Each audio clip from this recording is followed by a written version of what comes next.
हे अर्जुन, मैं भूत, वर्तमान और भविष्य के सभी प्राणियों को जानता हूँ, किंतु वास्तविकता में कोई मुझे नहीं जानता। लोग कहते हैं अपनों के आगे झुक जाना चाहिए, किंतु सच बात तो यह है जो अपने होते हैं वह कभी झुकने नहीं देते। वह दिन मत दिखाना कान्हा कि हमें खुद पर गुरूर हो जाए, रखना अपने दिल में इस तरह की जीवन सफल हो जाए। वह जो सभी इच्छाएं त्याग देता है, मैं और मेरा की लालसा तथा भावना से मुक्त हो जाता है, उसे शांति प्राप्त होती है। हमेशा छोटी छोटी गलतियों से बचने की कोशिश किया करो, क्योंकि इंसान पहाड़ों से नहीं पत्थरों से ठोकर खाता है। शांति से भी दुखों का अंत हो जाता है और शांतचित्त मनुष्य की बुद्धि शीघ्र ही स्थिर होकर परमात्मा से युक्त हो जाती है। अपनी पीड़ा के लिए संसार को दोष मत दो, अपने मन को समझाओ, तुम्हारे मन का परिवर्तन ही तुम्हारे दुखों का अंत है। श्री कृष्ण कहते हैं, एक बार माफ करके अच्छे बन जाओ, पर दोबारा उसी इंसान पर भरोसा करके बेवकूफ कभी ना बनो।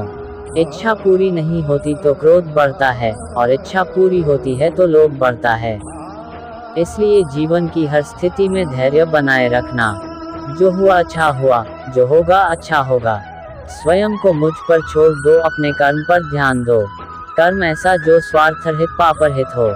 कृष्ण ने दुष्टों को भी अपनी गलती सुधारने का मौका दिया, क्योंकि वो किसी मनुष्य को नहीं, उसके अंदर के बुराई को मारना चाहते थे। संदेह की स्याही से संबंध के पृष्ठ पर कभी शुभ अंकित नहीं होता, इसलिए अपने मन के विचार और संबंधों का आधार दोनों ही शुभ रखें। मोहग्रस्त होकर अपने कर्तव्य पथ से हट जाना मूर्खता है, क्योंकि इससे ना तो तुम्हें स्वर्ग की प्राप्ति होगी और ना ही तुम्हारी कीर्ति बढ़ेगी। इस भौतिक संसार का यह नियम है, जो वस्तु उत्पन्न होती है, कुछ काल तक रहती है, अंत में लुप्त हो जाती है, चाहे वे शरीर हो या फल हो।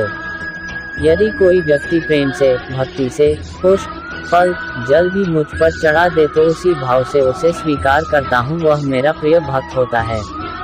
उससे मत डरो जो वास्तविक नहीं है, ना कभी था ना कभी होगा। जो वास्तविक है वो हमेशा था और उसे कभी नष्ट नहीं किया जा सकता। जीवन में आधे दुख इस कारण जन्म लेते हैं क्योंकि हमारी आशाएं बड़ी होती है। इन आशाओं का त्याग करके देखो, जीवन में सुख ही सुख है। अपने परम भक्तों, जो हमेशा मेरा स्मरण या एक चित मन से मेरा पूजन करते हैं, मैं व्यक्तिगत रूप से उनके कल्याण का उत्तरदायित्व लेता हूँ। जन्म लेने वाले के लिए मृत्यु उतनी ही निश्चित है जितना कि मृत होने वाले के लिए जन्म लेना। इसलिए जो अपरिहार्य है उस पर शोक मत करो। श्री कृष्ण ने कहा है, अगर तुम्हें किसी ने दुखी किया है तो बुरा मत मानना। लोग उसी पेड़ पर पत्थर मारते हैं जिस पेड़ पर ज्यादा मीठे फल होते हैं। अंतकाल में जो मनुष्य मेरा स्मरण करते हुए देह त्याग करता है वह मेरी शरण में आता है। इसलिए मनुष्य को चाहिए कि अंतकाल में मेरा चिंतन करें। यह सच बात है कि भूल करके इंसान कुछ सीखता है, परंतु इसका यह मतलब नहीं कि वह जीवन भर भूल करता रहे और कहे कि हम सीख रहे हैं। कृष्ण कहते हैं, इस जगत में मनुष्य भौतिक वस्तुओं का भोग कर सकता है। अगर वे चाहे तो सब कुछ छीन सकते हैं। मनुष्य कुछ भी नहीं कर सकता। स्वार्थ से रिश्ते बनाने की कितनी भी कोशिश करें, वो कभी नहीं बनते हैं। और प्रेम से बने रिश्तों को कितना भी तोड़ने की कोशिश करें, वो कभी नहीं टूटते।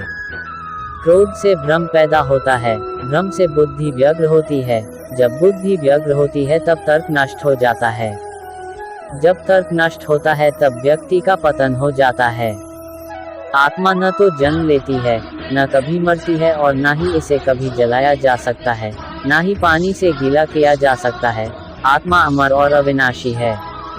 विषयों का चिंतन करने से विषयों की आसक्ति होती है, आसक्ति से इच्छा उत्पन्न होती है और इच्छा से क्रोध होता है, क्रोध से सम्मोहन और अविवेक उत्पन्न होता है।